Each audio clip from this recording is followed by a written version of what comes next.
Hai semua, terima kasih support Mahir Saham. Subscribe dulu bosku YouTube Mahir Saham dan jangan lupa follow FB page Mahir Saham. Assalamualaikum warahmatullahi wabarakatuh. Hai, saya Iman daripada tim Mahir Saham. Untuk video kali ini saya nak share sedikit satu ilmu penting untuk anda. Tonton sampai habis. Jadi, untuk kali ini saya akan bercerita tentang berbaloikah kita beli saham yang share consolidation. Itu video kali ini saya akan ceritakan, sharing dengan anda. Okey, berbaloikah share consolidation ini? So, info penting yang anda perlu tahu dalam share consolidation ni adalah yang pertama adalah ex-date. Kena tahu bila ex-date. Jangan tengok entitlement date. Ex-date adalah tarikh akan berlakunya share consolidation, bukannya entitlement date. Ini yang ramai terkena. Yang kedua, cara pengiraan. Kena tahu berapa share consolidate tersebut. Maksudnya satu unit bahagi dengan berapa. Itu yang kita perlu tahu. Yang ketiga, kena tahu amount yang boleh dijual jika ingin jual pada hari ex-date. Bila sampai hari ex-date, anda perlu tahu cara pengiraannya. Contoh, stok A ini akan jadi 1:50. Contoh, anda beli sebelum hari ex-date sebanyak 10,000 unit. Jadi, waktu hari ex-date, ia akan menjadi 200 unit saja sebab 1:50. Iaitu bermaksudnya 10,000 unit perlu dibahagi dengan 50. Iaitu sebab menjadinya 200 unit. Yang keempat, denda jika jual lebih. Ini yang ramainya retailer terkena. Kerana waktu hari share consolidate tu, mereka menjual semuanya yang mereka beli. Itu 10,000 unit, 10,000 unit mereka jual. Sedangkan mereka kena bahagi dulu dengan share consolidate tu. So sepatutnya hari estate mereka hanya boleh jual 200 unit sahaja. Ini info penting yang anda perlu tahu. Seterusnya saya ambil contoh Icon Offshore Berhad. Okey.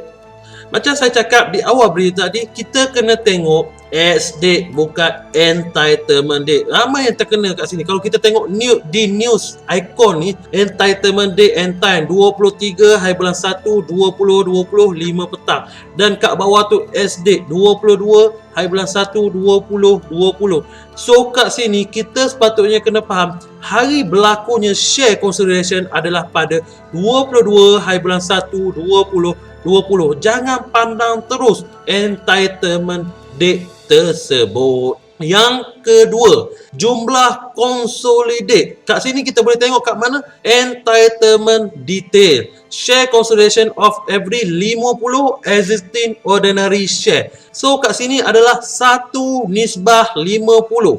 Iaitu yang kita perlu tahu. Yang ketiga, cara pengiraannya. Contoh, beli Icon sebelum 22 hari bulan 1 2020. Contohlah kita ambil lah pada contoh kita ambil lah 18 hari bulan 1 2020, kita beli sebanyak 30,000 unit. Jadi pada hari ex-date 30,000 unit itu kena bahagi dengan 50, iaitu jumlah unitnya adalah 600 sahaja.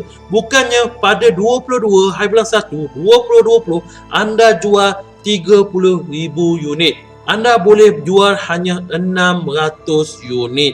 Itu anda perlu tahu. Yang keempat saya dah terangkan tadi, boleh jual 600 unit saja. Okey, ini penting-penting yang info penting yang saya beritahu tadi. Okey. Seterusnya, ini saya akan cerita contoh sehari sebelum ex-date. Contoh harga adalah RM0.035. Okey, anda beli sebanyak 30,000 unit. Jadi nilai perdagangan adalah dalam modal RM1,050. Jadi hari ex-date akan terpapar di portfolio anda. Waktu tu contoh dia dah get out, dia ada adjust strike price kepada 30 sen seunit. Dan di portfolio masa tu masih lagi kita nampak adanya 30,000 unit. Ini masalah sistem. Just saya sebagai daripada tim Mahir Saham perlu educate anda untuk anda tidak terkena dengan share consolidate ni. Jadi pada hari SD terpapar di portfolio anda sebanyak 30,000 unit. Jadi anda akan nampak RM9,000. Memang orang kata, wow, weh, aku dah untung ni bro. Jadi aku kena jual lah. Itu yang berlaku sebenarnya. Tapi yang hakikat atau realitinya adalah yang sebenar pada harga 30 sen tu, unitnya hanyalah 600 unit sahaja. Jadi nilai pegangan ada 180 je. Kita beli berapa tadi? Macam tu. Okey. Ini yang hakikatnya. Ramai akan terkena sebab apa kat sini? Dia nampak terlalu besar kat sini. Okey? Nampak, sampai 9,000 tu. Aku dah kaya ni. Macam tu. Okey? Sebenarnya ini yang sebenar-benar hakikatnya yang kita perlu tahu. Itu yang retailer ramai terkena. Okey? Jadi benda wajib yang anda perlu tahu sangat-sangat. Yang pertama, apa itu share consolidation? Yang kedua, bolehkah jual beli saham ini selepas ex-date? Yang ketiga, apa yang jadi kalau jual lebih? Ini anda perlu tahu. Okey, kita pergi yang pertama. Apa itu share consolidation? Share consolidation adalah pergabungan saham. Ia adalah salah satu tindakan korporat atau corporate issue atau corporate exercise yang menggabungkan beberapa unit saham kepada satu unit. Dengan tindakan ini, jumlah saham dalam syarikat ini akan menjadi lebih kecil tetapi diselaraskan dengan perkadaran harga saham yang lebih tinggi. Maksudnya yang mudah, unit jadi kecil tapi harga dia melambung tinggi. Itu maksud share consolidation. Yang kedua, bolehkah jual beli saham ini selepas ex-date? Untuk yang tidak beli sebelum hari ex-date, tiada masalah nak beli jual dalam waktu ex-date tersebut. Okey? Boleh jual beli macam biasa. Untuk yang beli sehari sebelum ex-date dan nak jual hari ex-date, tiada masalah. Tetapi sebenarnya yang masalahnya perlu jual ikut unit yang betul. Itu yang menjadi masalah. Okey, kena faham. Ada dua situasi sekarang. Yang pertama, yang tak beli sebelum ex-date. Contoh kita ambil tadi Icon ex-date 22 hari bulan 1. Maksudnya abu. Dia tak beli pun Icon ni pada contoh 15 ke 20 ke. So hari ex-date 22 tu dia nak beli, nak merempit, tiada masalah. Okey, dia tak terlibat dalam kes yang kena denda nanti yang saya akan cerita. Yang kedua, Ali, dia beli pada 15 hari bulan lagi Icon ni dengan certain unit dan dia nak jual pada hari ex-date. Okey, tiada masalah dia nak jual. Yang jadi masalahnya dia pergi jual sama dengan unit yang dia beli. Yang itu yang salah. Sebab share consolidation ni dia dah bahagi dah. Itu kena faham. Bolehkah jual beli saham selepas ex-date? Itu yang kedua. Yang ketiga, apa jadi kalau jual lebih? Jika anda terjual unit saham melebihi jumlah sebenar yang dimiliki, lebihan jualan akan dianggap seperti short selling. Short selling adalah strategi pelaburan yang menggunakan cara jual dahulu, beli kemudian. Lebihan jualan ini perlu dibeli semula untuk cukupkan bilangan saham yang sepatutnya anda tak miliki. Ini adalah untuk mencukupkan unit saham yang sepatutnya digabungkan apabila berkuat kuasa 2 hari selepas ex-date. Maksudnya hakikatnya macam saya cerita tadi, anda beli 10,000 unit, waktu ex-date nak jual 10,000 unit, salah sebab dia dah kena bahagi dengan 50. Itu maksudnya berlakunya short share. Maksudnya tak cukup. So anda kena beli balik. Itu masalah yang berlaku. Okey? Jika tidak beli balik, apa jadi? Ada yang kata degil. Tak nak beli.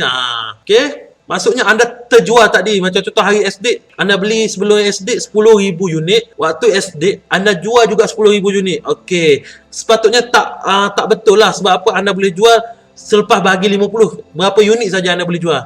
So sepatutnya selepas tu anda perlu beli balik untuk cukupkan yang anda dah terlebih jual. Okey, jadi jika tidak beli balik, apa jadi? Okey, perlunya buying in. Dalam kes ini, bursa akan melaksanakan proses buying in. Proses ini adalah belian dari bursa untuk unit saham tadi dengan harga 10 bit di atas harga terakhir atau harga tutup hari sebelum. Mana-mana yang lebih tinggi, anda pula seolah-olah perlu beli semula saham ini dengan 10 bit lebih tinggi untuk lengkapkan milikan saham supaya dijual kepada bursa. Maksudnya anda kena beli harga yang tinggi gila-gila. Kalau anda tak nak beli apa yang anda dah buat kesalahan tadi. Contoh, saya bagi contoh macam ni lah.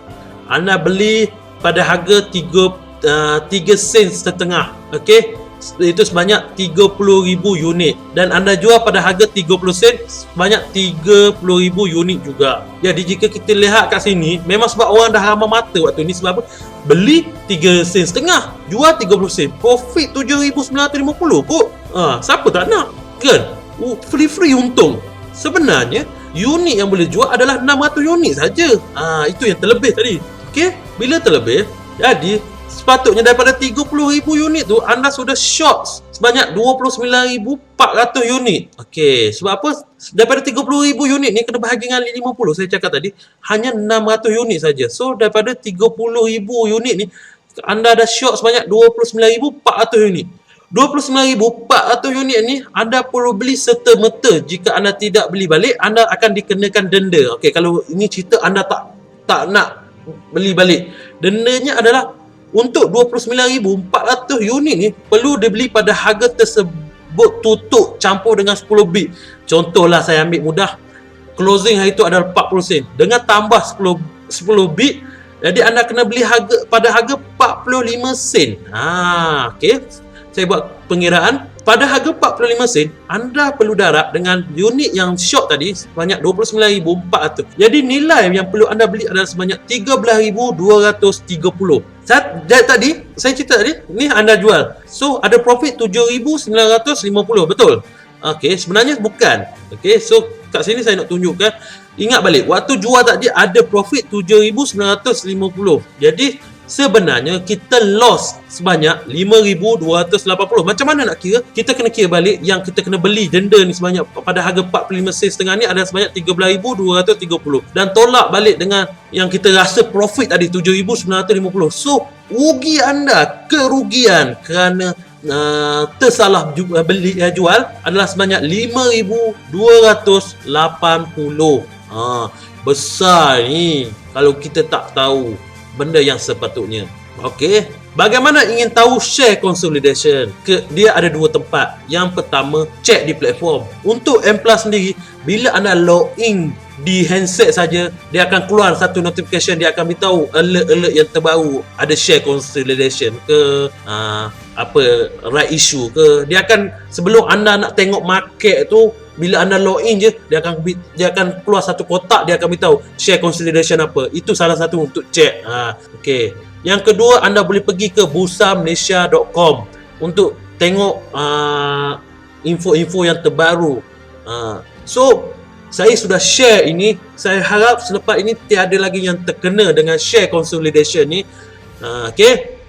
Semoga video ini memberi manfaat kepada anda, dan jangan lupa share ini untuk orang lain pun faham. Saya tidak mahu lagi ramai lagi retailer yang tersangkut dengan case share consolidation ini. Okey, kita jumpa lagi di next video. Assalamualaikum warahmatullahi wabarakatuh. Jangan lupa subscribe guys. Nak beli atau jual saham apa dalam Bursa Malaysia ini, perlu ada ilmu pengetahuan. Kena tahu beli untuk short term ke, mid term ke, ataupun long term. Anda berminat nak belajar? Jadi kami nak bagi hadiah percuma kepada anda, iaitu e-book yang bernilai RM299 secara percuma. E-book ini setebal 100 muka surat lebih. Kalau malas, jangan download. Bagi yang serius sahaja, sila download e-book tersebut sekarang.